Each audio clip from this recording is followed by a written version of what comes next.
Hello everyone, मैं आनंद प्रबुद्ध Kutch channel से आप सभी का स्वागत करता हूं और मैं आप सभी को नेशनल मैथमेटिक्स डे की बधाई देता हूं। आज 22 दिसंबर को मैं एक ऐसी कहानी लेके आया हूं जो ये साबित करती है कि प्रतिभा को किसी भी चीज़ की ज़रूरत नहीं है। आप आज़ाद हो या आप गुलाम हो, आप सुविधा संपन्न हो या विपन्न हो, प्रतिभा अपना रास्ता खोज लेती है, ठीक उसी तरह से जैसे कि पानी अपना रास्ता किसी भी तरीके से बना के नदी बन जाती है। आज का दिन मैथमेटिक्स के दुनिया को भारत ने एक नया सितारा दिया था। वो तब जब भारत गुलाम था अंग्रेज़ों के हाथ में। आज के दिन को हम भारत के लिए नेशनल मैथमेटिक्स डे के रूप में मनाते हैं और ये दिन हम मनाते हैं श्रीनिवासन रामानुजन के यादगार में। श्रीनिवासन रामानुजन एक ऐसे व्यक्ति थे जिन्होंने आज़ादी के पहले भी मैथमेटिक्स में बहुत सारे काम किए थे। ऐसा बात नहीं है कि उन्हें फेल्योर का या विफलता का सामना नहीं करना पड़ा। उन्होंने जब यहाँ हायर सेकेंडरी में एडमिशन लिया तो मैथमेटिक्स के अलावा सभी विषयों में उन्हें एवरेज ग्रेड आया था। कुछ में तो वो फेल भी हो गए थे, लेकिन जो डिस्टिंक्शन मिला था वो मैथमेटिक्स में मिला था। उन्होंने हायर सेकेंडरी करने के बाद 1904 में कुंभाकोनम कॉलेज ऑफ आर्ट्स में एडमिशन लिया, जिसमें उन्होंने मैथमेटिक्स में तो बहुत अच्छा किया लेकिन बाकी विषयों में वो अच्छे नहीं कर पाए। फिर उन्होंने अपना ग्रेजुएशन करने के बाद मद्रास प्रेसिडेंसी के म्युनिसिपल कॉरपोरेशन में एक क्लार्क की नौकरी की। क्लार्क के नौकरी के दौरान उसके जो अंग्रेज बॉस थे वो उन पे बहुत गुस्से होते थे, इसलिए कि वो वहाँ के पेपर का इस्तेमाल अपने मैथमेटिक्स के थ्योरम को प्रूव करने में लगाते थे और उन्हें बोला जाता था कि पेपर जो है बहुत कीमती है और इस पेपर का, ऑफिस के पेपर का आप इस्तेमाल इस तरह से नहीं कर सकते हो। लेकिन साथ में उनके एक सहानुभूति रखने वाले इंडियन भी थे, भारतीय थे, जो उन्हें बोलते थे कि पेपर तो बहुत कीमती है लेकिन आपको ये पेपर गार्बेज हाउस में तो मिल जाएगा, आप वहाँ से इस्तेमाल कर सकते हो। तो एक ऐसा आदमी जो मैथमेटिक्स का सितारा बनने वाला था, उन्हें अपने थ्योरम को लिखने के लिए पेपर की भी कमी थी और वो खरीदने के लिए उनके पास पैसे नहीं थे।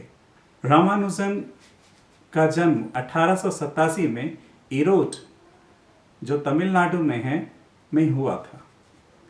वो ब्राह्मण फैमिली से बिलोंग करते थे, तो उनकी माँ का कहना था कि ब्राह्मण जो है वो समंदर पे चलते नहीं हैं, ये पाप होता है।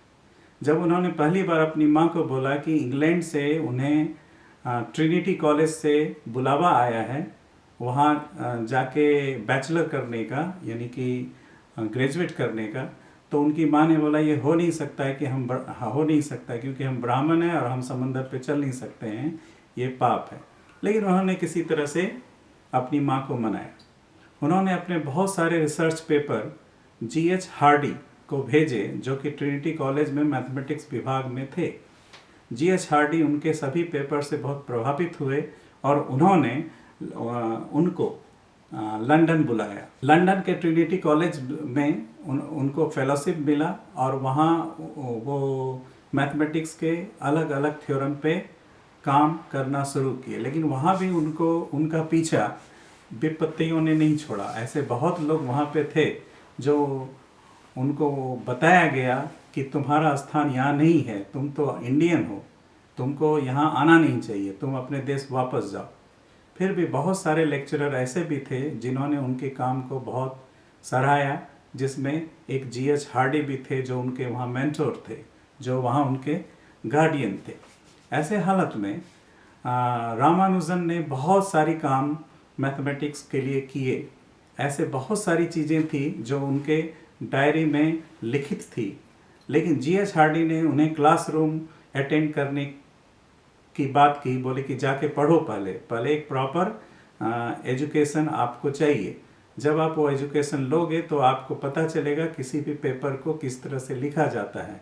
उनके बहुत सारे सिद्धांत, बहुत सारे थ्योरम ऐसे थे जो कि सीधे रिजल्ट तक पहुंचाते थे और बाकी स्टेप्स वहाँ से गायब होते थे। ऐसे हालत में वहाँ के बड़े बड़े मैथमेटिशियन को भी उन स्टेप्स को डिस्कवर करने में बहुत समय लगता था।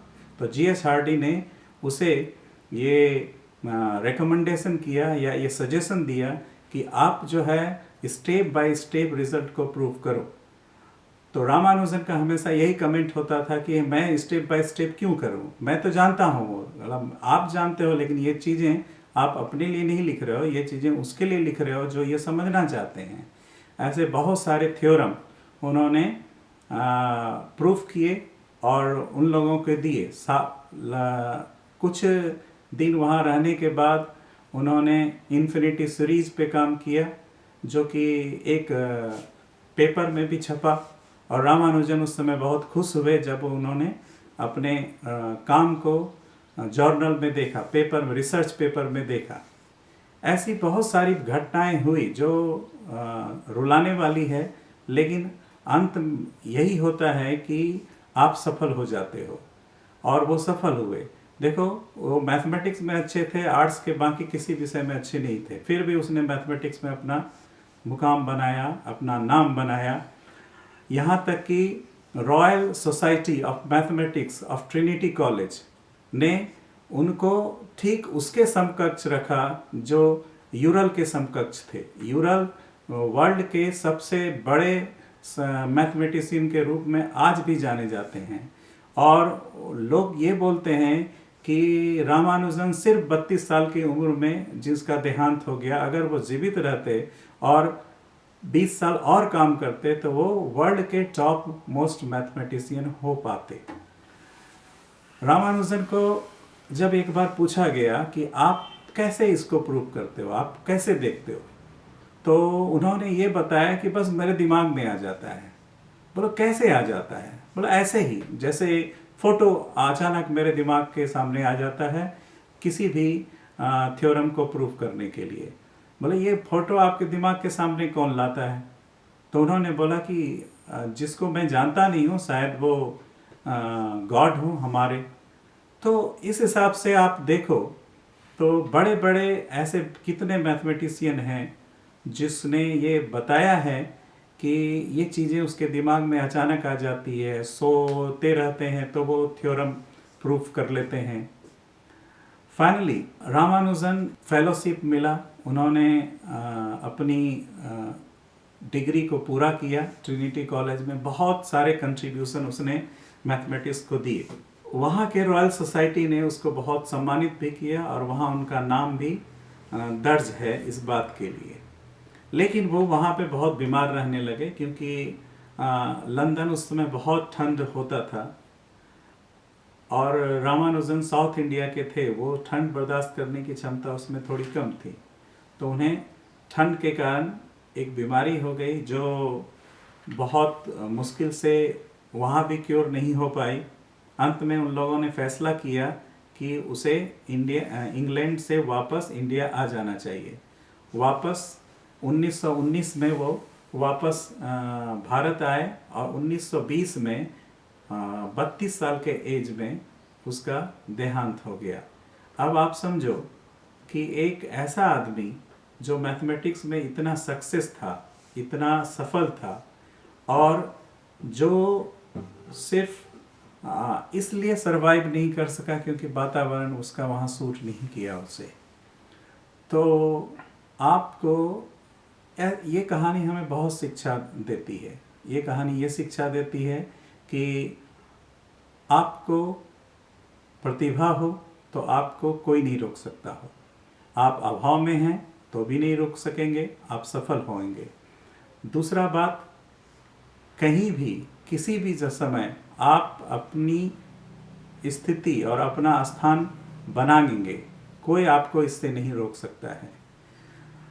हमारे देश में उस महान गणितज्ञ को सम्मानित किया गया ये बोल के कि हम आज नेशनल मैथमेटिक्स डे घोषित करते हैं, ये घोषित किया हमारे तत्कालिक प्रधानमंत्री श्री मनमोहन सिंह ने 22 दिसंबर 2012 में। तो मैं यही आप लोगों से कहना चाहता हूँ आखिर में कि ऐसे बहुत सारे प्रतिभा हैं आपके आसपास, बहुत लोग होंगे, आप जितना उसको कंट्रीब्यूट करना चाहते हो कर सकते हो, ताकि वो आगे बढ़ें और इसी तरह से आगे चल के वो अपना और हमारा और आपका भी और देश का नाम रोशन करें। धन्यवाद।